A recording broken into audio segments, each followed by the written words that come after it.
Hi guys! Welcome back! Magandang hapon sa inyong lahat. So, ayan guys, kain tayo. Meron akong pizza.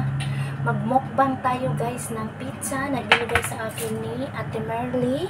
Hinatid pa niya talaga dito guys sa aking lugar.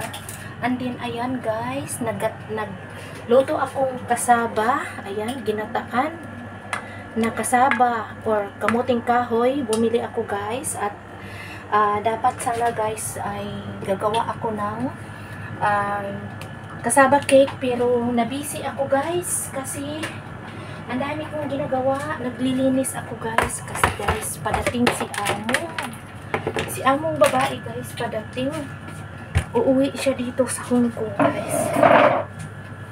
Si amo kong babae guys pauwi ng Hong Kong, kaya double time ako sa paglilinis na para pagdating niya guys dito sa bahay ay hindi siya magreklamo.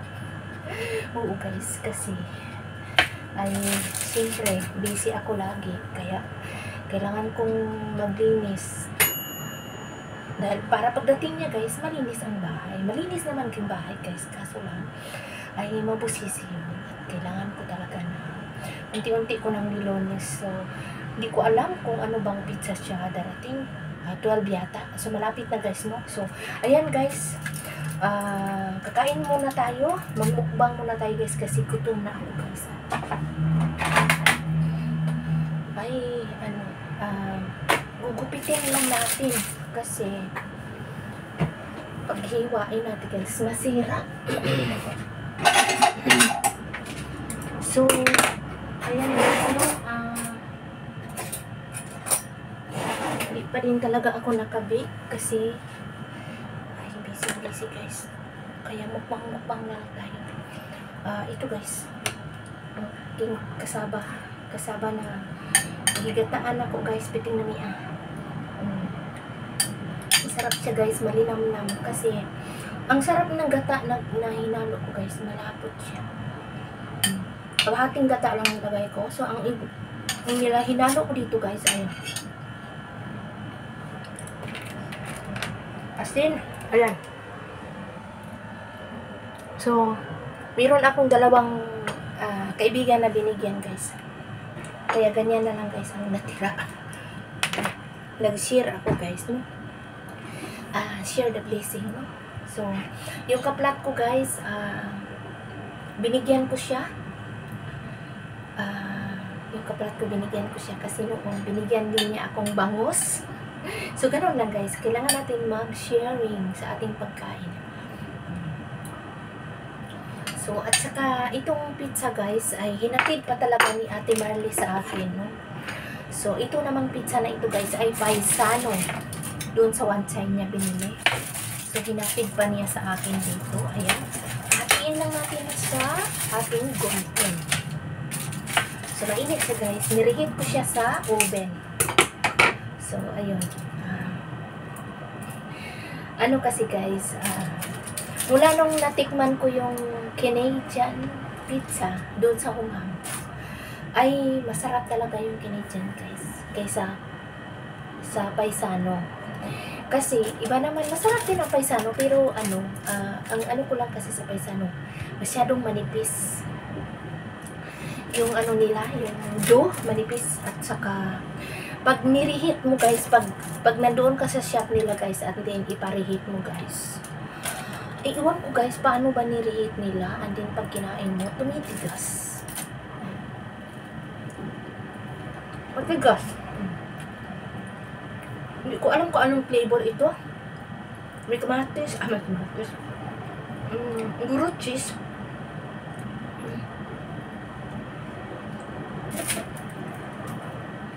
Ang sarap ng kasaba ko guys.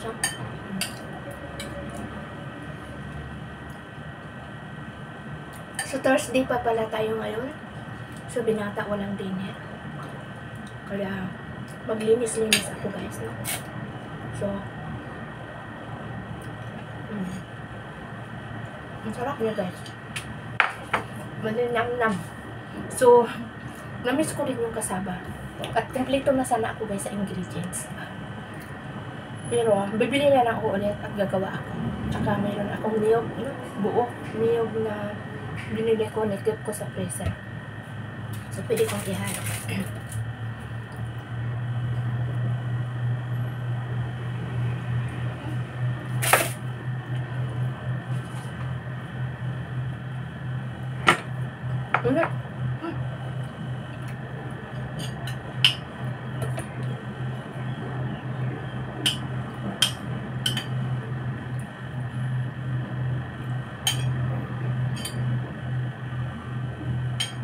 So, ayun guys, no? Habang kumakain guys, mayroon akong ikukwento.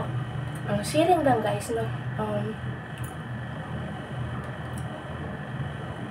Wala, may tumawag sa akin. Hindi ko sagutin. Kasi ano na naman yan, spam. So, ayan.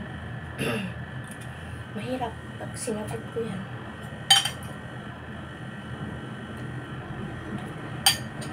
Putol yung video ko guys pag sinagot ko.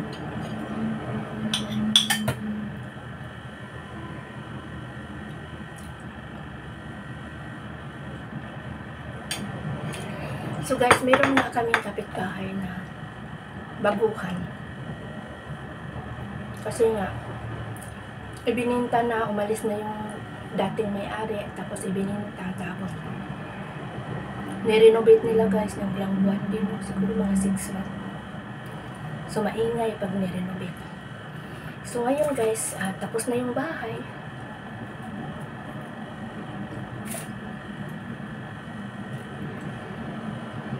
Saka lumipat na siya.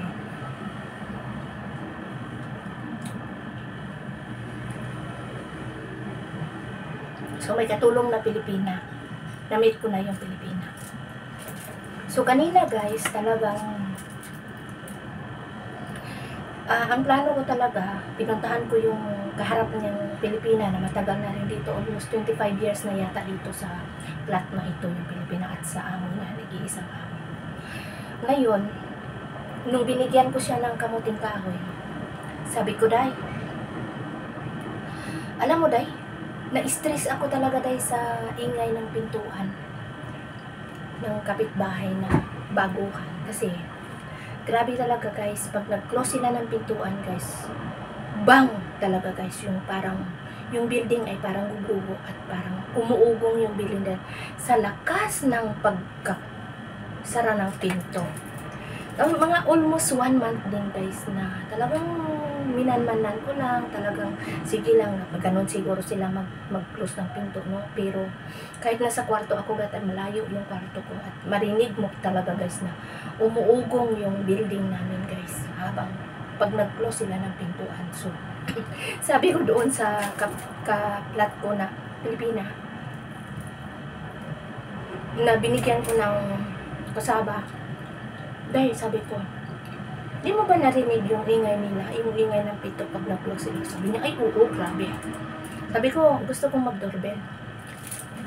At kausapin ko sila. So, ginawa ko guys, no? Nag-doorbell talaga ako kasi talagang hindi na normal eh. Hindi na normal. So, nag-doorbell ako, yung bumukas yung Pilipina. Sabi ko, ay, pasensya ka na. Ay, nag-doorbell ako kasi meron akong sasabihin. Sabi ko, grabe, 1 buwan akong nagmamanman sa pintuan ninyo kung paano kayo mag-close ng pintuan. So, yung building natin parang umuugong at parang magigiba sa pag-close ninyo ng pintuan. Sabi ko, grabe naman kasi mag-close ng pintuan. Uy, sabi ko nang ganon. Grabe, sa totoo lang. Sabi ko, nakaka-disturb talaga. 1 buwan kong minamanmanan, talagang pwede naman i-close na hindi yung talagang yuyungib. Alam mo yung guys na yung pag nag-close sila ng pintuan, talagang yung buong flat ay umuuyog, yung nayuyungib. Ayan, sinabihan ko siya. Sabi ko, magkapitbahay naman tayo. Pasensya ka na. Pero, kailangan kong sabihin na masyado kayong maingay at nakakadisturbo yung pintuan. Ayun. Saka, siyempre guys, ako kasi mabait naman ako. So, at least nasabi ko na. So, tingnan lang natin kung hindi pa ganon. Kasi, grabe.